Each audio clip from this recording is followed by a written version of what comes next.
மாணவர்கள் எவரும் போதைக்கு அடிமையாகாதீர்கள். அடிமையானவர்கள் மீண்டதாக சரித்திரமில்லை. எனவே உங்களையும் சமூகத்தையும் பாதுகாத்துக் கொள்ளுங்கள். உங்கள் நலன் கருதி கல்வி டிவி. ஆசிரியர்கள், மாணவர்கள், நண்பர்கள் அனைவரையும் மீண்டும் கல்வி டிவியின் ஊடாக சந்திப்பதில் மகிழ்ச்சி அடைகின்றேன். இன்று நாங்கள் காபோதா உயர்தர வகுப்புக்கான உயிரியல் பாடம் தொடர்பான சில மீட்டல் விடயங்களை பார்க்க இருக்கின்றோம். அந்த வகையில் 2024 ஆண்டு நடைபெற்ற இறுதித் தேர்வின் பல்தேர்வு வினாக்களை முறையான விளக்கத்துடன் ஆராய்வது பொருத்தமானது என்று நினைக்கின்றேன். அந்த வகையில் இந்த வினாக்களை நீங்கள் இங்கே அவதானிக்கக்கூடியதாக இருக்கின்றது. இந்த வினாக்கள் நீங்கள் கையில் வைத்திருந்தால் அதை பார்த்து கொள்வது மிகவும் பொருத்தமாக இருக்கும். இப்போ நாங்கள் இந்த உங்களுக்கு தெரியும், இந்த பல்தேர்வு வினாக்களை பொறுத்தவரையில் மிக கடந்த காலங்களை போல் அல்லாது இப்போ தற்சமயம் நிகழ்காலங்களில் ஒவ்வொரு வினாவும் பல எண்ணக்கருக்களின் அடிப்படையில் போடப்படுது. அந்த வகையில் இந்த முதலாவது வினாவை பாருங்கோ. இதுக்கு நம்ம விடையை சொல்கிறதுல ஒரு விடயமும் இல்லை. இந்த ஏன் இந்த விடை வருது, ஏன் மற்ற விடைகள் புறக்கணிக்கப்படுகிறது, என்ன மாதிரி ஒரு வினாவை அணுக வேண்டும் என்ற விடயங்களை நாங்கள் இங்கே தெளிவாக விளங்கிக் கொள்ள வேண்டும். அந்த வகையில் இந்த முதலாவது வினாவை நாங்கள் அவதானித்தமாக இருந்தால், பின்வருவனவற்றுள் உயிரின் தொழிற்பாட்டுக்குரிய அடிப்படை அலகாக கருதப்படுவது எது? உயிரின் தொழிற்பாட்டுக்குரிய அடிப்படை அலகு. இதில் விடை தெரிவு செய்கிறதுல எந்த பிரச்சனையும் இராது. கலம்ன்றது விடை. இதில் முக்கியமாக உங்களுக்கு தெரிய வேண்டிய விடயம், விளங்கி கொள்ள வேண்டிய விடயம், இந்த வினா எவ்வாறான எண்ணக்கருவியில் போடப்பட்டிருக்குது, உங்களிடம் எந்த தேர்ச்சி மட்டம் இருக்க வேணும் என்று பரீட்சகர் எதிர்பார்க்கிறார் என்ற விடயம் நீங்கள் தெளிவாக விளங்கி கொள்ள வேணும். அந்த வகையில் பாருங்க, இந்த வினாவை பொறுத்தவரையில் 2 பிரதான எண்ணக்கருக்கள் உங்களுக்கு தெரிஞ்சிருக்க வேணும். ஒன்று அங்கிகளின் ஒழுங்கும் ஒழுங்கமைப்பு என்ற விடயம். அடுத்தது ஒரு அடிப்படை அலகாக இருக்க வேண்டியது என்ன பண்பியல்புகளை கொண்டிருக்க வேண்டும் என்ற விடயம். அப்போ அந்த வகையில் நான் இந்த 5வது விடையெடுப்பம் மூலக்கூறு. இந்த மூலக்கூறுன்றது ஒழுங்கமைப்பின் மிக எளிய மட்டம். ரைட்? உங்களுக்கு தெரியும், ஒரு உயிரியை ஆக்குவதில் அல்லது ஒரு அங்கியை உருவாக்குவதில் அசேதன மூலக்கூறுகள் பங்கெடுக்கும். உதாரணம் நீர். பல சேதன மூலக்கூறுகள் பங்கெடுக்கும். கார்போஹைட்ரேட்டுகள், புரதங்கள், நியூக்ளிக் அமிலங்கள், லிப்பிட்டுகள், இவ்வாறு சேதன பதார்த்தங்கள் மூலக்கூறுகள் பங்கெடுக்கும். இந்த மூலக்கூறுகள் ஒன்று சேர்வதாலே ஒரு கலப்புன்னங்கம் உருவாகும், உபகல கட்டமைப்பு உருவாகும். உங்களுக்கு இந்த முதலாவது வினாவிலே உங்களுக்கு குழப்பம் எதுவும் ஏற்படுறதுக்கு சந்தர்ப்பம் இல்லை. ஏனென்றால் மூலக்கூறு தரப்பட்டிருக்குது, உபகல கட்டமைப்போ அல்லது கலப்புன்னங்கமோ தரப்படவில்லை. அப்போ அந்த வகையில் இந்த டிஎன்ஏ மூலக்கூறுன்றது உயிருக்கான எல்லா சிறப்பியல்களையும் காட்ட போறதில்லை. எனவே அது விடையாக அமையாது. அடுத்தது இந்த அங்கத்தை எடுத்துக்கொண்டோம் என்றால், அங்கம் இழையங்கள் பலவற்றை கொண்டிருக்கும். ஒவ்வொரு இழையமும் ஒரே மாதிரியான அல்லது வேறுபட்ட வகையான கலங்களை கொண்டிருக்கும். அப்போ அந்த வகையில் அடிப்படையில கண்ட ரீதியில் அங்கமும் இருக்க முடியாது. அடுத்தது இழையம் பல கலங்களை கொண்டது, அதுவும் இருக்க முடியாது. கலம் என்றது உயிரிக்கான சிறப்பியல்போல் அனைத்தையும் காட்டக்கூடியது. எனவே கலம் அடிப்படை அலகாக கருதப்படக்கூடியது. அடுத்தது கரு, ஒரு கலப்புன்னங்கம், ஒரு பிரதானமான கலப்புன்னங்கம். அப்போ அந்த கரு எல்லா பண்பியல்போலையும் காட்டாது. எனவே அதுவும் விடையாக இருக்க முடியாது. அப்போ கலம் என்றது இந்த வினாவுக்கான ஒரு விடை. இது ஒரு உங்களால் எளிதாக தேர்வு செய்யக்கூடிய ஒரு விடையாக இருக்கும். 2வது வினாவை எடுத்துக்கொள்வோம். இந்த கார்போஹைட்ரேட்டுகளை பற்றிய பின்வரும் கூற்றுகளில் சரியானது எது? உங்களுக்கு தெரியும், இந்த வினாவுக்கு நீங்கள் சரியான விடை ஒன்றை தெரிவு செய்ய வேண்டுமாயிருந்தால், இந்த கார்போஹைட்ரேட்டின் ஆக்கக்கூறு, கார்போஹைட்ரேட்டின் பொதுச்சூத்திரம், இந்த சாதாரணமாக இந்த கார்பன் ஐதரேட்டுகளுக்கு மேலதிகமாக காணப்படக்கூடிய சில மூலகங்கள், உதாரணமாக நைதரசன். அடுத்தது பல்போதிகமாக இருந்தால், பல்சக்கரைட்டுகளாக இருந்தால் அவற்றின்றி ஒரு பாத்து எது, அல்லது இரு சக்கரைட்டுகளாக இருந்தால் அவை கொண்டுள்ள அந்த 2 கூறுகளும் அவை, அல்லது ஒரு சக்கரைட்டுகளாக இருந்தால் அவை ட்ரையோசுகளா, டெட்ரோசுகளா, பெந்தோசுகளா, ஹெக்ஸோசுகளான்றது அறிஞ்சிருக்க வேண்டும். அப்போ அந்த வகையில் இரு குளுக்கோஸ் மூலக்கூறுகளுக்கு இடையில் நடைபெறும் ஒடுங்கல் தாக்கத்தினால் ஒரு தாழ்த்தா வெள்ள மூலக்கூறு உருவாகின்றது. உங்களுக்கு தெரியும், 2 குளுக்கோஸ் மூலக்கூறுகள் நீரகற்றப்பட்டு ஒடுங்கலுக்கு உட்படுமா இருந்தால் அவற்றுக்கு இடையில் கிளைகோசைடிக் பிணைப்பு உருவாகும். அந்த கிளைகோசைடிக் பிணைப்பால் உருவாகிறது மோல்டோஸ் என்ற ஒரு தாழ்த்தும் வெள்ளம். விளங்குதோ? அப்போ இங்கே உருவாகிறது மோல்டோஸ் என்ற ஒரு தாழ்த்தும் வெள்ளம். அப்போ இங்கே முதலாவது விடையில் தாழ்த்தா வெள்ள மூலக்கூறு என்று சொல்லப்பட்டபடியால் அந்த விடையை நீங்கள் புறக்கணிக்க முடியும். 2வது விடை எடுத்துக்கொள்வோம். கலக்டோஸ் ஒரு கீட்டோஸ் வெள்ளமாகும். உங்களுக்கு தெரியும், இந்த ஒரு சக்கரைட்டுகளில் தொழிற்படும் கூட்டத்தை வைத்து அவை அல்டிகைட்டுகளை கொண்ட அல்டோசுகளா அல்லது கீட்டோன்களா அல்லது கீட்டோசுகளா என்ற விடயம் உங்களுக்கு தெரிந்திருக்க வேணும். நீங்கள் கற்றுக்கொள்கிற வெள்ளங்களை பொறுத்தவரையில், அந்த மொனோசக்கரைட்டுகளை பொறுத்தவரையில் குளுக்கோஸ், கலக்டோஸ் அல்டோசுகள், ஃப்ரக்டோஸ் கீட்டோசுகளாக இருக்கும், கீட்டோஸாக இருக்கும்.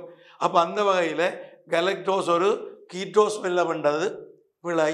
அது ஒரு அல்டிகைட் கூட்டத்தை கொண்டது, ஒரு அல்டோஸ் வெள்ளம். அப்போ அந்த விடையும் ஏற்றுக்கொள்ள முடியாது. அடுத்த விடை எடுத்துக்கொள்வோம். குளுக்கோஸ் அமைனானது பங்கசுக்களின் சேமிப்பு கூறுகளின் ஒரு பாத்து. நீங்கள் கற்றுக்கொள்ளும் உங்களோட பாடத்திட்டத்தை பொறுத்தவரையில் குளுக்கோஸ் அமைன் கைத்தினுடைய ஒரு பாத்து. அப்போ கைத்தின் ஒரு பாத்து குளுக்கோஸ் அமீன், அசட்டிஎசைல் குளுக்கோஸ் அமீன் என்று விரிவாக சொல்லலாம்.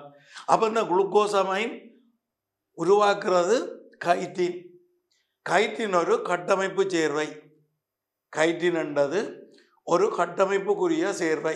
முக்கியமாக இந்த ஆத்ரோபோட்டுகள் அல்லது ஒட்டுமொத்தமாக சொன்னால் சில விலங்குகளின் புறத்தோலில் அல்லது புறவன் கூட்டில் இருக்கும், ஃபங்கஸுகளின் கலைச்சுவரில் இருக்கும். அப்போ இந்த கைட்டின் என்றது ஒரு கட்டமைப்புக்குரிய கூறு, இங்கே சேமிப்புக்குரிய கூறு என்று சொல்லப்பட்டதாலே அந்த விடையை புறக்கணிக்க முடியும். அடுத்தது நாங்கள் எடுத்துக்கொள்வோம் இந்த கலக்ட்ரிஜுரோனிக் அமிலம். இந்த கலக்டோஸ் என்ற வெள்ளம் ஒட்சியேற்றப்படுவதால் உருவாகிற ஒரு பெறுதி. கலக்டோஸ் என்ற வெள்ளம் ஒட்சியேற்றப்படுறதால உருவாக்கப்படுற ஒரு வெள்ள பெறுதி இந்த கலக்ட்ரிஜுரோனிக் அமிலம். விளங்குதோ? இது முக்கியமாக இந்த பெக்தின் ஒரு கூறாக அமையும். விளங்குதோ? அப்போ இந்த கலக்ட்ரிஜுரோனிக் அமிலமானது தாவரத்தின் கட்டமைப்பு பல்சக்கரைட்டின் ஒரு பாத்தாக மண்டது, இந்த பெக்டின் ஒரு பாத்தாக மண்டது குறிப்பிடப்படுகிறது. அந்த வகையில் அது விடையாக தெரிவு செய்யக்கூடிய ஒரு கூற்று. அடுத்தது அரைச்செல்லுலோஸ், இந்த ஹெமிசெல்லுலோஸ். இந்த அரைச்செல்லுலோஸ் திரியோஸ் மற்றும் பென்டோஸ் வெள்ளத்தால் ஆக்கப்பட்ட கிளை கொண்ட பல்சக்கரைட்டு. இதில் பாருங்க, இந்த அரைச்செல்லுலோஸை ஆக்குறதுல பெந்தோசுக்களும் ஹெக்ஸோசுக்களும் பங்கெடுக்கும், இங்கே ட்ரையோசுக்கள் பங்கெடுக்கிறது இல்லை. அப்போ நாங்கள் அந்த விடையையும் ஏற்றுக்கொள்ள முடியாது. அப்போ இந்த 2வது வினாவுக்கு இந்த 4வது விடை மிக இலகுவாக தேர்வு செய்யக்கூடிய ஒரு விடையாக இருக்கும். அடுத்த வினாவை எடுத்துக்கொள்வோம். 3வது வினா இந்த கலப்புன்னங்கம் தொடர்பான ஒரு வினா. இந்த இளமணியில் விளங்குதோ? அப்போ இங்கே மென்சவுக்கு இடையிலான இடைவெளியில் ஒரு டிஎன்ஏ மூலக்கூறு காணப்படும்.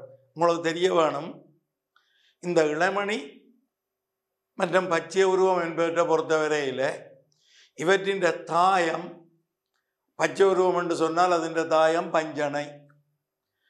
அங்கே டிஎன்ஏ அல்லது டிஎன்ஏ பிரதிகள் காணப்படும். விளங்குதோ? அப்போ அந்த வகையில் இந்த ரெண்டு மென்சவுக்கும் இடையில டிஎன்ஏ காணப்படுவதென்றது ஏற்றுக்கொள்ள முடியாது. அடுத்தது கிரெப்பின் மட்டத்துக்கு தேவையான நொதியங்கள் உள்மென்சவில் புதைந்திருக்கும். இது உங்களை குழப்பக்கூடிய ஒரு விட. ஏனென்றால் இந்த இளமணியில் மென்சவில் புதைந்த நொதியங்கள் உண்டு என்றது ஒரு பொதுவான விடயம். அதுவும் உள்மென்சவு மேற்பரப்பை அதிகரிப்பதற்காக மடிப்படையும் உருவாக்கும் கட்டமைப்பு உச்சி அல்லது முகடண்டும் குறிப்பிடலாம். இந்த உச்சிகளில் காம்புள்ள சிறு துணிக்கைகள் இருக்கின்றது கொஞ்சம் தெளிவாக அவதானித்தால் விளங்கக்கூடிய ஒரு விடயம். அங்கே நொதியங்கள் காணப்படுகிறது. அப்போ நொதியங்கள் பொதிந்திருக்கிறது இளமணியின் உள்மென்சவிலே. விளங்குதோ? அது முக்கியமாக அந்த நொதியங்கள் ஒட்சியேற்ற பொஸ்பொருளேற்றத்தில் அல்லது இலத்திரன் இடமாற்றல் சங்கிலியில் நடைபெறும் தாக்கங்களை ஊக்குவிக்கின்ற நொதியங்களாக இருக்கும். அப்போ அந்த வகையில் இந்த ரெண்டாவது விடைய பார்த்தீங்களென்றால் கிரெப்பின் மட்டத்துக்கு தேவையான நொதியங்கள் உள்மென்சவில் புதைந்திருக்கும் என்று பார்த்தால் கிரெப்பின் மட்ட நொதியங்கள் தாயத்தில் காணப்படும். ஏனென்றால் கிரெப்பின் மட்ட தாக்கங்கள் அனைத்தும் நடைபெறுவது இளமணி தாயத்திலே. அப்போ இளமணி தாயத்தில் நடைபெறும் அந்த தாக்கங்களை பொறுத்தவரையில் விளங்குதோ அவை கிரெப்பின் மட்டத்துக்குரிய நொதியங்களாக இருக்கும். அங்கே ஊக்குவிக்கிற நொதியம் கிரெப்பின் மட்ட நொதியமாக இருக்கும். அப்போ அந்த ரெண்டாவது கூற்றும் தவறானது. அடுத்தது 80 ரைபோசோம்களும் பொஸ்பேற்றி சிறுமணிகளும் தாயத்தில் அமைந்துள்ளன. உங்களுக்கு தெரிய வேணும், இந்த ரைபோசோமை வகைப்படுத்த முடியும். ரைபோசோம் என்றது மென்சவால் சூழப்படாதது, கலப்புன்னங்கம் என கருத முடியாது ஒரு உபகல கூறு, மிகச்சிறிய உபகல கூறுகள். விளங்குதோ? எல்லா கலங்களும் கொண்டிருக்கும் ரைபோசோம்கள் எல்லா கலங்கள்லையும் காணப்படும். இந்த ரைபோசோம்களை நாங்கள் வெவ்வேறு அடிப்படையில் வகைப்படுத்த முடியும். அதில் முக்கியமாக பருமன் அடிப்படையில் வகைப்படுத்தலாம். உங்களுக்கு தெரியும், ரைபோசோம் 2 உபகலங்களை கொண்டிருக்கும். ஒவ்வொரு உபகலக்குமான அடைதல் மாறிலியை வச்சு கொண்டு அவை 70 ரைபோசோம் 80 வகை ரைபோசோம் என்று வகை குறிக்கலாம். இந்த 70 வகை ரைபோசோம்கள் யூகரியோட்டா கலங்கள் புரோகரியோட்டா கலங்கள் ரெண்டிலும் அவதானிக்கக்கூடியது. யூகரியோட்டாக்களிலும் அவதானிக்கலாம். இளைமணி பச்சியுருவம் போன்ற கலப்புன்னங்கங்களில் 70 ரைபோசோம் இருக்கும். அதை விட புரோகரியோட்டா கலங்களில் 70 ரைபோசோம் இருக்கும். இந்த 70 ரைபோசோம்கள் முக்கியமாக பிணைக்கப்பட்ட ரைபோசோம்களாக இருப்பதில்லை. குழிய உருவிலே சுயாதீனமாக காணப்படுவனவாக இருக்கும். 80 ரைபோசோம்களை பொறுத்தவரையில் யூகரியோட்டா கலங்களில் 2 விதமாக காணப்படலாம். ஒன்று ஈஆரில் பிணைக்கப்பட்ட நிலையில் இருக்கலாம், பவுண்ட் ரைபோசோம் என்று குறிப்பிடுவார்கள். அதே போல் குழிய உருவில் சுயாதீனமாகவும் இருக்கலாம். அப்போ அந்த வகையில் இரண்டும் தொழிலில் கூட வேறுபடும். அதாவது பிணைக்கப்பட்ட ரைபோசோம்களும் சுயாதீனமாக காணப்படும் 80 ரைபோசோம்களும் தொழிலில் கூட வேறுபட முடியும். அவ்வளவு ஆழமான விடயங்கள் உங்களுக்கு அறிந்திருக்க தேவையில்லை. அப்போ அந்த வகையில் 80 ரைபோசோம்களும் பொஸ்பேட் சிறுமணிகளும் தாயத்தில் அமைந்துள்ளன. விளங்குதோ? இளமணி தாயத்தில் ரைபோசோம் இருக்கும், அது 70. அப்போ அந்த விடையும் புறக்கணிக்கப்படும். அடுத்தது 4வது எடுத்துக்கொள்ளுவோம். தாயத்தில் ஒரு பைருவேட் மூலக்கூறு 2 CO2 மூலக்கூறுகளை விடுவிப்பதன் மூலம் அசெட்டைல் கோஏ மூலக்கூறாக மாற்றப்படும். உங்களுக்கு தெரியும், கிரெப்பின் மட்டத்தின் இறுதி விளைபொருளான சேர்வை பைருவிக் அமிலம். இந்த பைருவேட் ஒக்சியேற்றப்படும். இந்த பைருவேட் ஒக்சியேற்றப்பட வேண்டுமாயிருந்தால் அதுக்கு நிபந்தனைகள் சில தேவை. ஒன்று, இளைமணிக்குள்ள போக வேணும், இளைமணி தாயத்தை சென்றடைய வேண்டும். மற்றொரு விடயம், ஒன்று இளைமணி தாயத்தை சென்றடைய வேண்டும். மற்றொரு விடயம், மூலக்கூற்று ஒட்சிசன் அங்கே இருக்க வேணும்.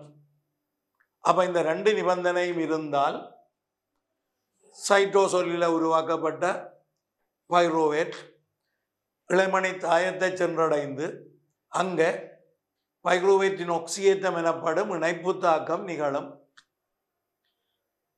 விளங்குதோ? அப்போ இந்த பைருவேட் ஒக்சியேற்றப்பட்டால் உருவாகிற விளைவு 3 கார்பன் கொண்ட பைருவேட், 3 கார்பன் அணுக்களை கொண்ட பைருவேட் ஒக்சியேற்றப்பட்டால் 2 கார்பனை கொண்ட அசட்டைல் உருவாகும். இந்த அசட்டைல் கந்தகத்தை கொண்ட துணை நொதியம் ஒன்றான துணை நொதியம் ஏயோட இணைக்கப்படும். வாரது அசட்டைல் கோஏ. அப்போ இந்த பைருவேட் ஒக்சியேற்றத்தின் விளைவுகள் ஒரு மூலக்கூறு CO2, ஏனென்றால் 3 கார்பன் அணு கொண்ட சேர்வே 2 கார்பன் அணு கொண்ட அசட்டைலாக மாற்றப்படுது. எனவே ஒரு CO2 மட்டும் கார்பாக்சைல் அகற்றலால் வெளியேற முடியும். அப்போ 2 CO2 மூலக்கூறுண்ட கூற்று தவறானது. அடுத்தது, ஒட்சியேற்ற பொசுரலேற்றத்துக்கு அத்தியாவசியமான நொதியங்கள் உச்சியில் உள்ளன. ஏற்கனவே இந்த முதல் கேள்வியில் இதற்குரிய விடயம் பார்த்தனாங்க. இளைமணி உச்சியில் இந்த காம்புள்ள சிறு துணிக்கைகள் இருக்கும், அங்கே நொதியங்கள் இருக்கும். முக்கியமாக அந்த நொதியங்கள் இலத்திரன் இடமாற்ற சங்கிலியில் ஒக்சியேற்ற பொஸ்பொருளேற்றத்தில் பங்கெடுக்கும் நொதியங்கள். இந்த பொஸ்பொருளேற்றத்தில் 3 வகை இருக்கின்றது, உங்களுக்கு தெளிவாக அறிஞ்சிருப்பீர்கள். ஒன்று கீழ்ப்படை பொஸ்பொருளேற்றம், அடுத்தது ஒளித்தொகுப்பிலே ஒளித்தாக்கத்தில் நடக்கிறது ஒளி பொஸ்பொருளேற்றம், அடுத்தது காற்று சுவாசத்தின் போது இளைமணிகளை குறிப்பாக இளைமணி உச்சியில் நடைபெறுறது ஒக்சியேற்ற பொஸ்பொருளேற்றம். இந்த ஒக்சியேற்ற பொஸ்பொருளேற்றத்தால் அதிக எண்ணிக்கையான ATP 28 ATP மூலக்கூறுகள் உருவாக்கப்படலாம். அப்போ அந்த வகையில் 5வது விடை ஏற்றுக்கொள்ளக்கூடிய ஒரு எளிதான விடை. அடுத்த வினாவை எடுத்துக்கொள்வோம். 4வது வினா, பின்வருவனவற்றுள் எது ஒடுக்கற் பிரிவின் ஈற்றவத்தை 1 ஈற்றவத்தை 2 ஆகிய 2லும் நிகழ்கின்றது? நீங்கள் இந்த கலவட்டம் தெளிவாக கற்றிருப்பீர்கள். இந்த கருப்பிரிவு இந்த 2 வகையும் தெளிவாக அறிந்திருப்பீர்கள். ஒன்று இளையுறு பிரிவு, அடுத்தது இந்த ஒடுக்கற் பிரிவு. ஒடுக்கற் பிரிவு அடுத்தடுத்து 2 கலப்பிரிவுகளை கொண்டது. முதலாவது பிரிவு ஒடுங்கலுக்கானது. அப்போ முதலாவது கலப்பிரிவின் போது மடிநிலை அரைவாசியாக்கப்படும், நிறமூர்த்த எண்ணிக்கை அரைவாசியாக்கப்படும். 2வது கலப்பிரிவு இளையுறு பிரிவை போன்றது. அது மட்டுமல்ல, இந்த இளையுறு பிரிவு 5 அவத்தைகளாக பிரிக்கப்படும். ஆனால் ஒடுக்கப்பிரிவு 1 ஒடுக்கப்பிரிவு 2 இவை இரண்டுமே 4 அவத்தைகளை கொண்டதாக இருக்கும். மேலதிகமாக இளையுறு பிரிவில் இந்த முன்னணு அவத்தை அவதானிக்கப்படும். அப்போ அந்த வகையில், அதாவது கருப்பிரிவின் ஒட்டுமொத்த நிகழ்வையும் அந்த காலத்தையும் தெளிவாக விளங்கிக் கொள்வதற்காக அதை 4 அவத்தைகளாக அல்லது 5 அவத்தைகளாக பிரித்து வைத்திருக்கின்றார்கள். அப்போ ஒவ்வொரு அவத்தையிலையும் நடைபெறும் நிகழ்வுகள் நீங்கள் தெளிவாக அறிந்திருக்க வேண்டும். அந்த நிகழ்வுகள் அடிப்படையில் இந்த வினா அமைந்திருக்குது.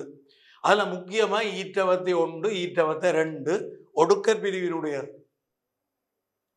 விளங்குதோ? அப்போ இந்த ஈற்றவத்தையில் முக்கியமாக நடைபெறுகின்ற நிகழ்வு என்று சொன்னால் உங்களுக்கு தெரியும், இந்த முன்னவத்தைக்கு எதிரான ஒரு நிகழ்வுகள் ஈற்றவத்தையில் நிகழும். முன்னவத்தையை பொறுத்தவரையில் கரைச்சூழி துண்டாகும். இந்த கருவுக்குள்ள உள்ள குரோமேட்டின்கள் ஒடுங்கும், நீரகற்றப்படும். விளங்குதோ? படிப்படியாக அவை குரோமேட்டினாக இருந்தது நிறமூர்த்தங்களாக பேக் பண்ணப்படும், பொதி செய்யப்படும். விளங்குதோ? அப்போ நிறமூர்த்தங்களாக பொதி செய்யப்படுறவை விளங்குதோ ஈற்றவத்தையில் குலைக்கப்படும், மீண்டும் குரோமேட்டினா வரும். அதாவது முன்னவத்தையில் நடந்ததுக்கு எதிரான செயற்பாடுகள் ஈற்றவத்தையில் நடக்கும். அப்போ உங்களுக்கு தெரியும், இது நீங்கள் அந்த மொலிகுலர் பயாலஜி என்ற பாடத்தில் இறுதி பரீட்சையில் வினாவும் வந்துட்டது. இந்த குரோமோசோம் பேக்கிங், நிறமூர்த்தங்களை பொதி செய்தல், பொதி செய்ய வேண்டிய தேவை, அப்படி மட்டுப்படுத்த வேண்டிய தேவை என்னென்ற விடயம் இன்னும் தெளிவாக நீங்கள் அறிஞ்சிருக்க வேணும். உங்களுக்கு தெரியும், கலங்களுக்குள்ள உள்ள டிஎன்ஏ என்ற அளவு மிக பெரிது. விளங்குதோ? அவற்றை ஒரு குறிப்பிட்ட ஒரு சிறிய கருவுக்களை அல்லது நியூக்ளியோயிட்டுகளை உள்ளடக்க வேணுமாயிருந்தால், நியூக்ளியோயிட் குழியவுருவின் பாகம், அங்கே நிறமூர்த்தங்கள் பொதி செய்யப்பட வேண்டி இருக்கும், மட்டுப்படுத்தப்பட வேண்டி இருக்கும். அதற்காக அங்கே புரதங்கள், புரோகரியோட்டாக்களில் புரதத்துக்கு மேலதிகமாக RNA உள்ளடக்கப்படுது. விளங்குதோ? அங்கே ஒரு குறிப்பிட்ட ஒரு விடயம் கூட சொல்லப்படுது. புரோகரியோட்டாக்களில் RNA நீக்கி விடுதல் അതിൻ്റെ சுயாதீன தன்மையை இழக்க செய்யும் என்ற ஒரு விடயம் சொல்லப்படுது. ரைட்?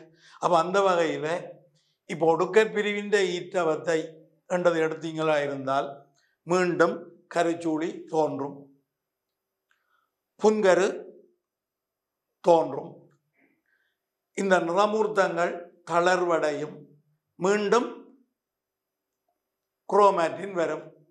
இந்த குரோமேட்டின்ல 2 வகை இருக்குது. ஒன்று யூக்ரோமேட்டின். இந்த யூக்ரோமேட்டின் என்றது உயிர்ப்பானது, முக்கியமாக இந்த டிரான்ஸ்கிரிப்ஷன் என்ற விடயத்தில் உயிர்ப்பாக செயலாற்றக்கூடியது. இந்த ஹெட்டரோக்ரோமேட்டின் என்றது முக்கியமாக இந்த நிறமூர்த்தங்களுடைய ஒருமைப்பாடு, அதிசனனவியல், இந்த பரம்பரையலகு சீராக்கம் போன்ற செயற்பாடுகளை மேற்கொள்ளக்கூடியதாக இருக்கும். மற்றது முக்கியமாக இந்த அவை கொண்டுள்ள நியூக்ளியோசோம்கள் தொடுப்பி டிஎன்ஏயால் இணைக்கப்படும். அப்படி இணைக்கப்படைக்க இந்த தொடுப்பி டிஎன்ஏன்ற நீளம் வேறுபடும். அந்த வகையில் ஐதாக பொதி செய்யப்பட்டது, நெருக்கமாக பொதி செய்யப்பட்டது என்ற ஒரு விடயமும் வரும். மேலும் இங்கே மெதைலேற்றம் நடக்கும் ஒரு சந்தர்ப்பத்தில், இன்னொரு சந்தர்ப்பத்தில் இந்த மெதைலேற்றம் நடக்காது. இது உங்களுக்கு நீங்கள் அறிந்திருக்க தேவையில்லாத ஒரு விடயம் என்றாலும் இந்த குறிப்பிட வேண்டும் என்றதுக்காண்டி குறிப்பிட்டிருக்கிறோம். அப்போ அந்த யூக்ரோமேட்டின் ஹெட்ரோக்ரோமேட்டினுக்கு இடையில் நிறைய வேறுபாடுகள் இருக்குது. அந்த வேறுபாடுகளில் சிலது நீங்கள் அறிந்திருக்க வேண்டியது. ரைட்? அப்போ அந்த வகையில் இந்த 4வது விடைய பார்த்தோம் என்று சொன்னால் மையமூர்த்தத்தினால் கதிருபகரணம் தோன்றல். இது கருப்பிரிவின் ஆரம்பத்தில் நிகழும், கருப்பிரிவின் ஆரம்பத்தில் நிகழும். அடுத்தது ஒவ்வொரு அமைப்பொத்த சோடி நிறமூர்த்தங்களின் ஒரு நிறமூர்த்தம் எதிரெதிர் முனைவுகளை நோக்கி அசைதல். அப்போ ஒவ்வொரு அமைப்பொத்த சோடி நிறமூர்த்தங்களில், அதாவது ஒடுக்க பிரிவு ஒன்றினுடைய மேன்முகவத்தை பற்றி குறிப்பிடப்படுகிறது, அதாவது மேன்முகவத்தை ஒன்றை பற்றி குறிப்பிடப்படுகிறது. இந்த அமைப்பொத்த சோடி நிறமூர்த்தங்களில் ஒரு முழுமையான நிறமூர்த்தம் ஒரு முனைவுக்கும் மற்றது மற்ற முனைவுக்கும் இழுக்கப்படும். விளங்குதோ? முக்கியமாக கதிருபகரணத்தின் இந்த கைனட்டோகோருக்குரிய நுண்குழாய்கள் சுருங்குவதால் இந்த செயற்பாடு நடைபெறும். அப்போ ஒவ்வொரு அமைப்பு இது நடக்கிறது மேன்முகவத்தையில், ஈற்றவத்தையில் இல்லை. அப்போ அந்த விடையும் நீக்கப்படும். அடுத்தது நிறமூர்த்தங்கள் குரோமேட்டினாக தளருதல். விளங்குதோ? ஏற்றுக்கொள்ளக்கூடிய ஒரு விடையாக இருக்குமோ? நிறமூர்த்தங்கள் குரோமேட்டினா தளருதல் என்றது விளங்குதல். அப்போ நிறமூர்த்தங்கள் குரோமேட்டினா தளருதல் முக்கியமாக கருப்பிரிவின் ஆரம்பத்தில் நிகழும், முன்னவத்தையில் நிகழும். ஒரு கலத்தினுள் புறப்புரிமை ரீதியில் ஒத்த ஒற்றுமடியமான 2 மகட்கரங்கள் தோன்றுதல். பாருங்கோ, ஒரு கலத்தினுள் புறப்புரிமை ரீதியில் ஒத்த ஒற்றுமடியமான 2 மகட்கருக்கள் தோன்றுதல். உங்களுக்கு தெரியும் ஈற்றவத்தை ஒன்று அதுக்கு முன்னர் ஒடுக்க பிரிவு ஒன்றின் போது முக்கியமாக முன்னவத்தை ஒன்றில் நிறமூர்த்தங்களுக்கு இடையில குறுக்கு பரிமாற்றம் நடக்கும். அங்கே அமைப்பு பெற்ற முக்கியமாக சகோதரி அல்லாத அல்லது உடன்பிறந்தவை அல்லாத இந்த உடன்பிறந்தவை அல்லாத அரன்றவர்களுக்கு இடையில டிஎன்ஏ என்ற பகுதிகள் பரிமாற்றப்படும். அதாவது அமைப்பொப்பான நிறமூர்த்தங்களில் அங்கே ஒன்று மற்றொன்று தாய் வழிக்குரியதாக இருக்கும், மற்றது தந்தை வழிக்குரியதாக இருக்கும். இவை ரெண்டும் ஒடுங்கும். ஒடுங்குதல் என்றது நிறமூர்த்தங்களின் பௌதிக தொடர்பும் விளங்குதோ சோடி சேருதலும் ஒடுங்குதல் என்று குறிப்பிடப்படும். அப்போ இந்த ஒடுங்குதலின் விளைவாக உடன்பிறவான அரன்றவர்களுக்கு இடையில டிஎன்ஏ பரிமாற்றப்படும். இது கிராசிங் ஓவர் குறுக்கு பரிமாற்றம். இந்த குறுக்கு பரிமாற்றத்தின் விளைவு மீளச்சேர்தல்கள். இந்த மீளச்சேர்தல்கள் காரணமாக வேறுபட்ட வகை புணரிகள் தோற்றுவிக்கப்படும். இந்த புணரிகள் எழுந்தமானமாக இருக்கட்டும் விளைவு குடித்தொகையில் பிறப்புரிமை மாறல்கள் அதிகரிக்கும்.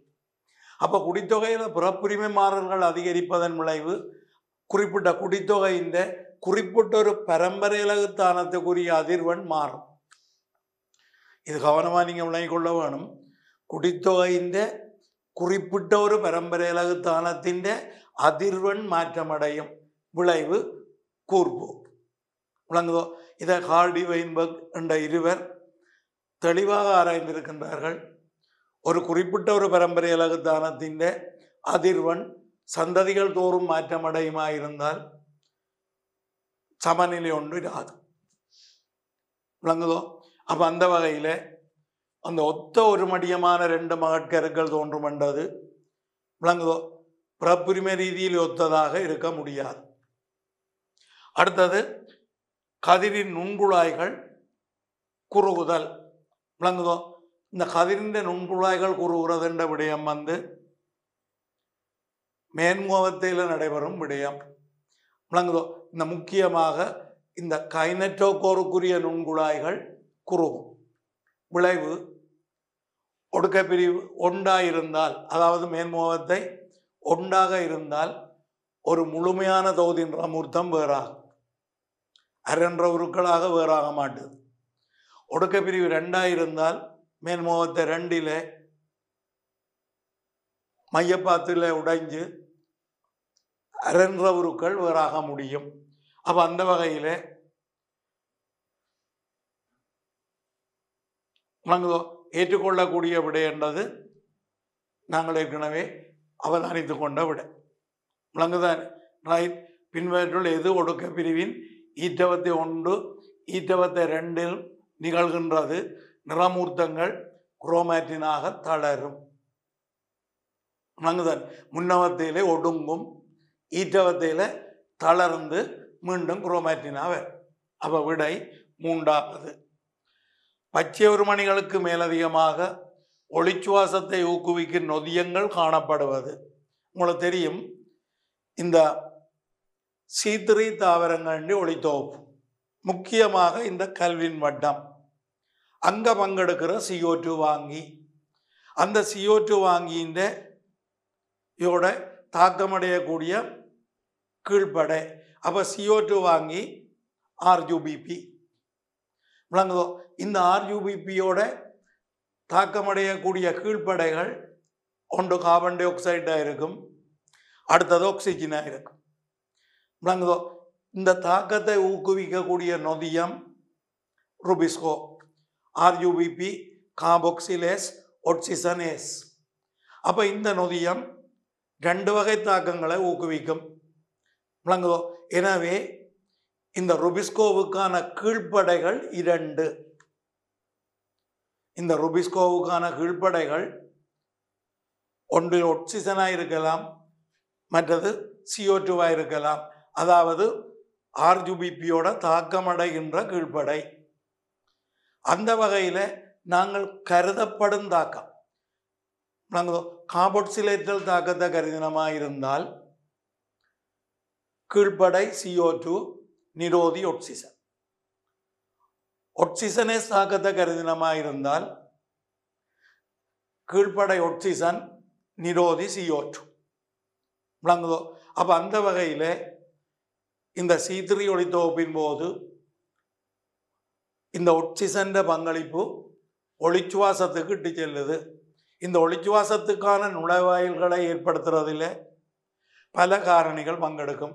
முக்கியமாக ஆவியீர்ப்பை குறைப்பதற்காக இலைவாய்கள் மூடிவிடுதல் இலைக்குள்ளான CO2O2 விகிதத்தை பாதிக்கும். விளங்கோ வெப்பநிலை விளங்குதானே. அடுத்தது கிடைக்கிற ஆக்சிஜன் அளவு என்பன இந்த ஒளிச்சுவாசத்துக்கான நுழைவாயில்களை திறந்துவிடக்கூடிய விடயங்களாக கருதப்படும். அப்போ அந்த வகையில் ரைட் இந்த ஒளிச்சுவாசம் எப்படி நிகழும் என்று சொன்னால் இந்த ஒக்சிசனேஸ் தாக்கத்தின் விளைவான 2 கார்பன் சேர்வை. உங்களை இந்த ரிசோர்ஸ் புக் எடுத்து பார்த்தீங்கன்னா அவர் இந்த போஸ்போகிளைகோலேட் என்ற சொல்லை பயன்படுத்த விரும்பவில்லை. விளங்குதோ 2 கார்பன் சேர்வை என்றதை விட முடிக்கிற விஷயத்தை. அப்போ இந்த ஒக்சிசனேஸ் தாக்கத்தின் விளைவாக உருவாகும் அந்த 2 கார்பன் சேர்வை பச்சை உருவத்தை விட்டு வெளியேறுது. இளைமணி பெரோக்சிசோம் என்பவற்றின் நொதியங்களின் பங்களிப்போட மீண்டும் பயன்படக்கூடிய போஸ்போகிளிசரேட்டாக மாற்றப்படுது. விளங்குதான். அப்போ இனி பாருங்க ரைட் பச்சை உருவத்துக்கு மேலதிகமாக ஒளிச்சுவாசத்தை ஊக்குவிக்கும் நொதியங்கள் காணப்படுவது பெரோக்சிசோமுக்கு உள்ள நொதியங்கள். அடுத்தது இளைமணிக்கு உள்ள நொதியங்கள். இதற்காக அந்த 2 கார்பன் விளைவு பச்சை உருவத்தை விட்டு வெளியேற வேண்டி இருக்கும். விளங்குதோ. அடுத்தது விடைய பார்த்தீங்கன்னா முதலாவது இளைமணியிலும் கொள்கை உபகரணத்திலும் கொள்கை உபகரணத்தின் பங்களிப்பு இங்கே இல்லை. பெரோக்சிசோமிலும் இளைமணியிலும் மிகச்சரியான இலகுவான விடை. அடுத்தது லைசோசோம்களிலும் அழுத்தமான அகக்கல முதலுரி சிறுவேலையிலும் 2 பங்கெடுக்கிறீர்கள். அடுத்தது கிளையோக்சிசோமிலும் கொள்கை உபகரணத்திலும் இந்த கிளையோக்சிசோம் ஒரு திரிவடைந்த பெரோக்சிசோம் தாவரக்கலங்களில் காணப்படும். முக்கியமாக இந்த கார்போஹைட்ரேட்டுகளின் அனுசேபத்தில் பங்கெடுக்கக்கூடியது. விளங்குதோ. கொழுப்பமிலத்தை வெல்லமாக மாற்றுவதில் பங்கெடுக்கும். கொழுப்பமிலத்தை வெல்லமாக மாற்றுவதில் பங்கெடுக்கும். அடுத்தது லைசோசோம்களிலும் கொள்கை உபகரணத்திலும் இல்லை. லைசோசோம்கள் கார்போஹைட்ரேட்டுகளை புரதங்களை இலிப்பிட்டுகளை நியூக்ளிக் அமிலங்களை உடைக்கக்கூடிய தாக்கங்களை ஊக்குவிக்கும் நீர்ப்பகுப்பு நொதியங்களை கொண்டது. கொள்கை உபகரணத்தில் இருந்து உருவாக்கப்படும். விளங்கோ. கொள்கை உபகரணத்தில் இருந்து தோற்றுவிக்கப்படும். ரைட். அப்போ அந்த வகையில் விட 2வது பெரோக்சிசோமிலும் இளைமணியிலும் என்றது விடையாக இருக்கும். 6வது வினாக்கு வருவோம். குளுக்கோஸ் சோப்பிற்கு ஒரு முன்னோடி மூலக்கூறாக தொழிற்படும் கல்வின் வட்டத்தில் உற்பத்தியாகும் விளைபொருள். உங்களுக்கு தெரியும் இந்த கல்வின் வட்ட தாக்கங்களை நாங்கள் கற்பதற்கு இலகுவாக 3 படிமுறையாக்கலாம். ஒன்று கார்பாக்சிலேற்றல். இங்கே நிகழ்கிறது CO2 பதித்தல். விளங்குதோ. CO2 வாங்கி RUBP ஊக்குவிக்கும் நொதியம் ருபிஸ்கோ. இப்போ நாங்கள் பார்த்த ரைட். இங்கே ஒளித்தொகுப்புக்கான விளைவு 3 போஸ்போகிளிசரேட், அதாவது எளிமையாக சொன்னால் 3 PGA. விளங்குதோ. அடுத்த 2வது படிமுறை அதில் இன்னொரு விடயம் உங்களோட ரிசோர்ஸ் புக்கில் இந்த முதலாவது படிமுறை இந்த கார்பாக்சிலேற்றலோட இன்னொரு விடயத்தையும் குறிப்பிடுகின்றேன். நீங்கள் ரிசோர்ஸ் புக்கை அவதானித்தால் விளங்கிக் கொள்ளக்கூடியதாக இருக்கும். இப்போவே நீங்கள் எடுத்து பார்க்கலாம் இந்த கல்வியின் மட்டம் என்ற விடயத்தை. முக்கியமாக குறிப்பிடப்படுற விடயம் இந்த கல்வின் வட்டத்திலே முதலாவது தாக்கம் கார்பாக்சிலேட்டர் தாக்கம். இதுன்ற விளைவு பாஸ்போகிளிசரேட். இந்த பாஸ்போகிளிசரேட் உடனடியாக ஒளித்தாக்கத்தில் வந்த ஏடிபி மூலக்கூறோட தாக்கமடையும். விளைவு இந்த பிஸ் பாஸ்போகிளிசரேட்டா மாற்றப்படுகிறது. 1,3 பிஸ் பாஸ்போகிளிசரேட்டா மாற்றப்படுகிறது. அதாவது ஏடிபின்ற பாஸ்பேட் கூட்டம் ஏற்கனவே உள்ள 3வது காபனுக்கு மேலதிகமாக முதலாவது காபன் அணுவோட இணைக்கப்படும். அப்போ வாரது 1,3 பிஸ் பாஸ்போகிளிசரேட். இதன் முக்கியத்துவம் என்னென்று சொன்னால் அங்கே அதன் சக்தி மட்டம் உயர்த்தப்படுது. ஏனென்றால் அடுத்து நடக்க போகிறது தாழ்த்தல். விளங்குதோ? இந்த தாழ்த்தலுக்கு போது விளங்குதானே அங்கே சக்தி உயர் சக்தி மட்டம் உயர்த்தப்பட வேண்டி இருக்குது சேர்வைகளின். அதுக்காக ஒரு பாஸ்பேட் கூட்டம் அங்கே மேலதிகமாக இணைக்கப்படுகிறது. விளங்குதோ? மொனோபாஸ்பேட்டாக இருந்தது பிஸ்பாஸ்பேட்டாக மாற்றப்படுகிறது. ரைட். அடுத்தது தாழ்த்தல் அவத்தை. இங்கே பிஸ்பாஸ்போகிளிசரேட் தாழ்த்தப்படும். இதற்கும் ஏடிபி மூலக்கூறு பயன்படும். ஒளித்தாக்கத்தில் உருவான NADPH பயன்படும். விளங்குதோ? ஒரு அமிலம் அல்டிஹைட்டாக மாற்றப்படுகிறது.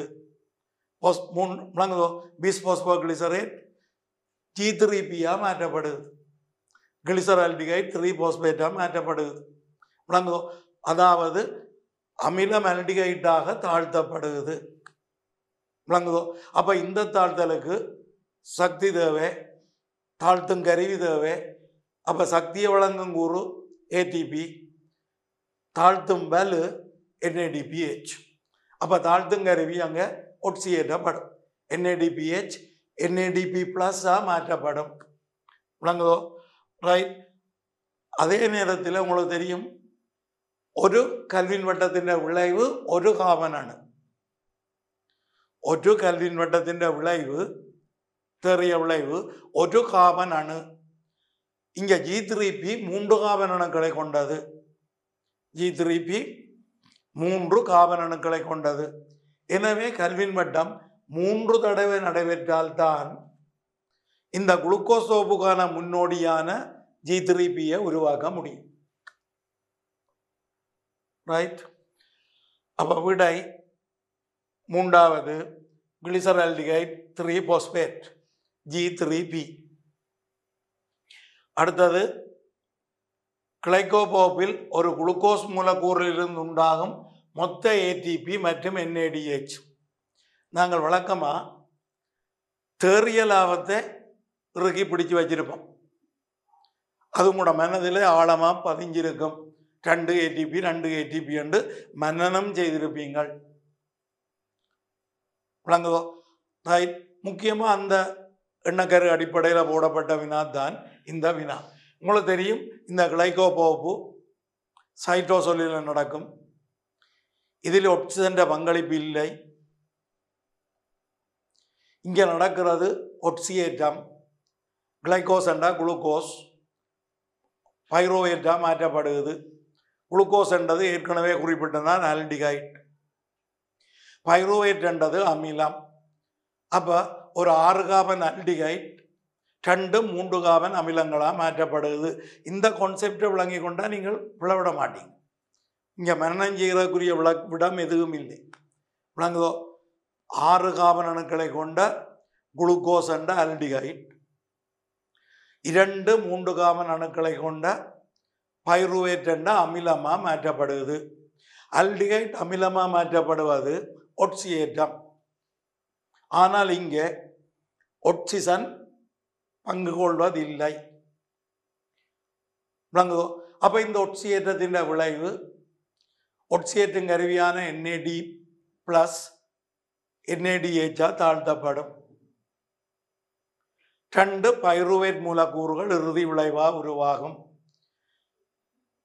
6 காபன் 2 3 காபன் விளைவாக்குறபடியா கார்பாக்சைல் அகற்றல் நிகழவில்லை. 6 காபன் அணு 2 3 காபன் அணு கொண்ட சேர்வையாக்குறபடியால் கார்போக்சைல் அகற்றல் நிகழவில்லை. விளங்குதோ? அப்ப இங்க 2 NADH உருவாகும், 4 ATP மூலக்கூறு உருவாகும் கீழ்ப்படை பொசுபொருளேற்றத்தால். விளங்குதோ? அப்ப இங்க கீழ்ப்படை பொசுபொருளேற்றத்தால 4 ATP மூலக்கூறு உருவாகும் எல்லாமாக. அதுல 2 கீழ்ப்படையான குளுக்கோஸை உயிர்ப்பிக்க பயன்படுகிறது. விளங்குதோ? அப்ப பயன்பட்ட 2ஐயும் கழித்து விட்டால் தெரிய லாபம் 2 ATP. இங்க கேட்கப்பட்டது டோட்டல் மொத்தம். அப்ப அந்த வகையில விடைய 5வது 4 ATP மூலக்கூறுகள், 2 NADH மூலக்கூறுகள். விளங்குதோ? என்னருடையவும் நீங்கள் இதில் அறிஞ்சிருக்க வேணும். இந்த 2 NADH மூலக்கூறும் ஒட்சியேற்றப்பட வேண்டுமாயிருந்தால், அது கொண்டுள்ள சக்தி வெளிவிடப்பட வேண்டுமாயிருந்தால், விளங்குதோ? ரைட், அங்க 5 ATPக்கு சமமான சக்தி இருக்கு. ரைட், அப்ப அந்த சக்தி வெளிவிடப்பட வேண்டுமாயிருந்தால் இளைமணிக்குள்ள கொண்டு செல்லப்பட வேணும். இளைமணி உச்சியில தான் அவை ஒட்சியேற்றப்பட முடியும். அப்ப இளைமணிக்கு கொண்டு போறதுக்கு, விளங்குதோ, அங்க சக்தி செலவாகும், ATP பயன்படும். விளங்குதோ? இதற்கான விதிவிலக்கு அனுசப ரீதியில உயிர்ப்பான ஈரல் கலங்கள், இதய தசை கலங்கள்ல வேறொரு பொறிமுறையாலே இந்த NADH இளைமணிக்கு கொண்டு செல்லப்படும். ஏனைய உடற்கலங்கள்ல, விளங்குதோ, இந்த 2 NADHம் இளைமணி தாயத்துக்கு கொண்டு செல்வதற்கு கிளைகோபோப்பில் உருவான அந்த ATP அங்க பயன்பட்டு விடும். விளங்குதா? ரைட். அடுத்தது கலந்தாவரங்கள் தொடர்பான பின்வரும் கூற்றுக்களில் சரியானது. உங்களுக்கு தெரியும், இந்த நான் வெஸ்கியூலர் பிளான்ட்ஸ், கலனற்ற தாவரங்கள், இவை ஒரு இன்ஃபார்மலா, அதாவது முறைசாரா விதத்தில் பிரியோபைட்ஸ் என்று அழைக்கப்படுகிறது. விளங்குதோ? இந்த பச்சையல்காவில இருந்து தரைத்தாவரங்கள் கூர்ப்படையேக்க, விளங்குதோ, ஒரு 4 அடிப்படை இயல்புகளை வருவித்து கொண்டு பிரியோபைட்டாக்கள் கூர்ப்படைந்து அவை தரைக்கு பங்கசுகளோட சேர்ந்து குடிபெயருது. விளங்குதானே? அப்ப வேறு 4 இயல்பை வருவித்து கொண்டு தரைக்கு குடிபெயரேக்க, விளங்குதோ, தரையின் நிபந்தனைகள் அவற்றுக்கு சாதகமாக இருக்கையில், விளங்குதோ, அவற்றால மீண்டும் நீருக்கு குடிபெயர முடியல. அப்ப ஏராளமான இனங்கள் அழிவடைந்தது, சில தப்பி பிழைத்தது. அந்த தப்பி பிழைத்தவை மேலும் சில இயல்புகளை வருவித்தது. முக்கியமாக சில இயல்புகளை வருவித்தது. விளங்குதோ? இந்த காடுதியத்தினூடான கொண்டு செல்லல், வேர்கள், இலைகள், விளங்குதோ, இந்த வித்திகள், வித்தி இலைகளின் மாறல், விளங்குதான், இந்த மாதிரி சில இயல்புகளை வருவித்து தரையில கூர்ப்படைந்தது. விளங்குதோ? அங்கேயும் போதாது, அங்கேயும் இயல்புகள் தரை வாழ்க்கைக்கு போதுமானதா இல்லை, மேலும் இயல்புகளை வருவிக்குது. வித்து தாவரங்கள் கூர்ப்படைந்தது, வித்துகளின் உருவாக்கம், பல்லின வித்தி உண்மை, இந்த புணரி தாவரத்தின் ஒடுக்கம், சூழ்வித்தினதும் முட்டையினதும் உற்பத்தி, மகரந்தத்தினதும் விந்துக்களின் தோற்றம். அப்ப இந்த மாதிரி 5 இயல்புகளை வருவித்து வித்து தாவரங்கள் கூர்ப்படைந்தது.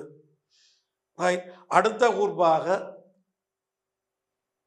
பழங்களை உற்பத்தி செய்யக்கூடிய பூக்கும் தாவரங்கள் கூர்ப்படைந்தது. இந்த மாதிரி தரையில தாவரங்கள கூர்ப்பு போக்கு நீங்கள் தெளிவாக விளங்கி கொள்ள வேண்டிய ஒரு விடயம்.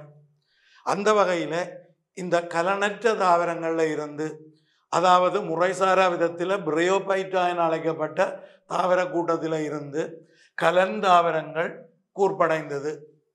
விளங்குதோ? இவற்றில் காடுரியத்தினூடான கொண்டு செல்லல் காணப்பட்டது. அப்ப காடுரியத்தினூடான கொண்டு செல்லலுக்காக காலிழையங்கள் கூர்ப்படைந்தது, உரிய இழையங்கள் கூர்ப்படைந்தது. காலிழையத்தின் கூறுகளில் கலன் கூறு இருக்கவில்லை. வெசல் எலிமெண்ட் அங்கே இல்லை. குடற்போலிகள் இருந்தது, கால் நார்கள் இருந்தது, கால் புடைக்கல விளையங்கள் இருந்தது. இந்த 3ல் 2ல் துணைச்சுவர் படிவா லிக்னின் என்ற பல்பௌதிகம் இருந்தது. அப்ப துணைச்சுவர் படிவா லிக்னின் என்ற பல்பௌதிகத்தை கொண்டபடியால் தாவரத்தின் உறுதித்தன்மை அதிகரித்தது, உயர்ந்து வளரக்கூடியதா இருந்தது. உயர்ந்து வளரக்கூடியதா இருந்ததால வித்திகளை தொலைவுக்கு பரப்பக்கூடியதா இருந்தது, பரம்பல் எளிதாயிற்று. அதே நேரத்தில் ஒளியை பெறுவது வசதியாக்கப்பட்டது. விளங்குதோ? இதுக்கு உச்சி பிரியிலயத்தின் பங்களிப்பும் இருக்குது. உங்களுக்கு தெரியும், உச்சி பிரியிலயம் இருக்குமென்றால் அங்க 3 அடிப்படை இழையங்கள் உருவாகும். விளங்குதோ? 3 இளையத்தொகுதிகள் உருவாகும். அடிப்படை இளையத்தொகுதி, கலன் இளையத்தொகுதி, தோல் இளையத்தொகுதி உருவாகும். விளங்குதோ? ரைட். இதுகின்ற விளைவாகவும் தாவரம் உயரமாக வளரக்கூடிய சந்தர்ப்பம் இருக்கும். அதாவது முதல் வளர்ச்சியால தாவரம் உயரமாக வளரும். விளங்குதோ? ரைட். அப்ப இந்த காடுரியத்தினூடான கொண்டு செல்லல் தாவரத்துக்கு பல அனுகூலங்களை வழங்கிச்சுது. விளங்குதான். இந்த பிரையோபைட்டாக்கள் கலந்தாவரங்களின் இயல்புகளில் சிலதை பகிர்ந்து கொண்டு, முக்கியமாக இந்த பிரையோபைட்டாக்களின் வித்தி தாவரத்தில் இலைவாய்கள் இருக்குது, வித்தி தாவரத்தில் இலைவாய்கள் இருக்குது. கலந்தாவரங்களுக்கும் வித்தி தாவரத்தில் இலைவாய்கள் இருக்குது. அப்ப இந்த இயல்பு கலந்தாவரங்கள் கொண்டுள்ள இயல்பு பிரையோபைட்டாக்களும் பகிர்ந்து கொள்ளுது அந்த இயல்பை. ரைட். இப்ப பாருங்க, சில கலந்தாவரங்கள் நுண்ணிலைகளை, சில கலந்தாவரங்களின் நுண்ணிலைகள் கிளைத்த நரம்புகளை கொண்டவை.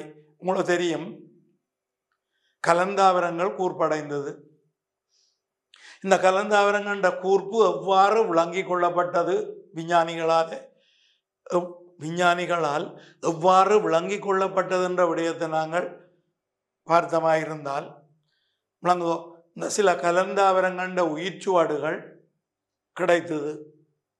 அப்ப இந்த ஆரம்பகால உயிர்ச்சுவட்டுக்குரிய கலந்தாவரங்கள் ஆராயப்பட்டது. அப்படி ஆராயப்படைக்க அந்த ஆரம்பகால உயிர்ச்சுவட்டுக்குரிய கலந்தாவரங்கள் தண்டுகளை கொண்டிருந்தன, வித்தி கலன்களை கொண்டிருந்தன. இலைகள், வேர்கள் இருக்கவில்லை. விளங்குதோ? தரையில கூர்ப்படையும் போது படிப்படியாக வருவித்த இயல்புதான் இலைகளின் கூர்ப்பு, வேர்களின் கூர்ப்பு. இந்த வேர்களின் கூர்ப்பு கொஞ்சம் நுணுக்கமாக ஆராயப்பட்டது. விளங்குதோ? முக்கியமாக இந்த உயிர்ச்சுவட்டுக்குரிய கலந்தாவரங்களின் தண்டு நுணுக்கமாக ஆராயப்பட்டது. அதின் வெட்டுமுகங்கள் ஆராயப்பட்ட போது அங்க நடுவில காலம், அதை சூழ்ந்து உரியமும் காணப்பட்ட ஒரு கட்டமைப்பு காணப்பட்டது. அந்த கட்டமைப்பு தற்போது உயிர் வாழ்ந்து கொண்டிருக்கும் கலந்தாவரங்களின் வேரின் இழையமைப்பு ஒத்திருக்குது. அப்ப இந்த தன்மை இந்த வேர்களின் கூர்ப்பை விளங்கி கொள்ள ஒரு பெரிய ஒரு லேண்ட்மார்க்காக அமைஞ்சிருக்கு, ஒரு மைட்கல்லாக அமைஞ்சிருக்குது. இது கூட ரிசோர்ஸ் புக்கிலையும் குறிப்பிட்டு சொல்லப்பட்ட ஒரு விடயம். அதாவது உயிர்ச்சுவட்டுக்குரிய கலந்தாவரங்களின் தண்டு, இப்ப உள்ள கலந்தாவரங்களின் வேர் ஒரே மாதிரியான இளைய கட்டமைப்பை கொண்டிருக்குது. அடுத்தது இலைகள் கூர்ப்படைந்தது. அப்படி இலைகள் கூர்ப்படைக்க முதலில் தோற்றுவிக்கப்பட்ட இலைகள் இந்த மைக்ரோலீஃப், மைக்ரோபைல்ஸ், நுண்ணிலைகள். இந்த நுண்ணிலைகள் ஒடுங்கிய இலைகள், தனி நரம்புடையவை. விளங்குதோ? இது ஒரு தாவர கூட்டத்துக்கு மட்டும் வரையறுக்கப்பட்டது. முக்கியமாக லைக்கோபைட்டாக்களுக்கு மட்டும் வரையறுக்கப்பட்டபடியால் அநேகமான புத்தகங்களில் இந்த மைக்ரோபைல்ஸ், நுண்ணிலைகளை லைக்கோபைல்ஸ் என்று குறிப்பிடுகின்றார்கள், அல்லது லைக்கோ லீஃப் என்று குறிப்பிடுகின்றார்கள். விளங்குதோ? இங்க கலநிலையம் கிளைத்ததல்ல, இலையின் கலநிலையம் கிளைத்ததல்ல. விளங்குதோ? தனி நரம்புடையவை, ஒளித்தோப்பு ரீதியாக பேரிலைகளோடு ஒப்படைக்க வினைத்திறன் குறைந்தவை. பேரிலைகளில் கிளைத்த நரம்புகள் இருக்கும், கிளைத்த கல நிலையங்கள் இருக்கும். விளங்குதோ? ரைட். அப்போ அந்த வகையில் கிளைத்த நிறம் என்ற கூற்று தவறு. முதலாம் விடை நிராகரிக்கப்படும். இரண்டாவது எடுத்துக்கொள்வோம். நவீன கலந்தாவரங்களின் மூதாதையர்களில் வேர்கள் காணப்பட்டன. விளங்குதோ? உயிர்ச்சுவடா அறியப்பட்ட நவீன கலந்தாவரத்தினுடைய மூதாதை விளங்குதோ வேர்களை கொண்டிருக்கவில்லை. விளங்குதார். அவற்றின் தண்டு விளங்குதோ வித்தி கலன்கள் காணப்பட்டது. அந்த கலன் நிலையம் பற்றி ஏற்கனவே குறிப்பிட்டாச்சு. அப்ப இரண்டாவது விடையும் நிராகரிக்கப்படும். அடுத்ததாக நாங்கள் மூன்றாவது விடை எடுப்போம். இலைவாய்கள் இருத்தல் கலந்தாவரங்களுக்கு தனித்துவமானது. இப்போ நான் ஏற்கனவே குறிப்பிட்டு விட்டேன். பிரியோபைட்டுகளின் வித்தி தாவர சந்ததியில இலைவாய்கள் காணப்படுது. விளங்குதோ? கலந்தாவரங்கள் யாவற்றிலும் வித்தி தாவரம் காற்றுக்குரிய பகுதிகளில் இலைவாய்களை கொண்டிருக்கும். எல்லா கலந்தாவரங்களினது வித்தி தாவரமும் காற்றுக்குரிய பகுதிகளில் இலைவாய்களை கொண்டிருக்கும். அடுத்தது அப்ப கலந்தாவரங்களுக்கு தனித்துவமானதுன்றது ஏற்றுக்கொள்ள முடியாது. சில கலந்தாவரங்கள் ஒன்றிய வாழ்வுக்குரிய புணரித்தாவரங்களை கொண்டவை. உங்களுக்கு தெரியும், இந்த லைகோபைட்டாக்கள் பற்றி கற்றிருப்பீர்கள். இந்த லைகோபைட்டுகள்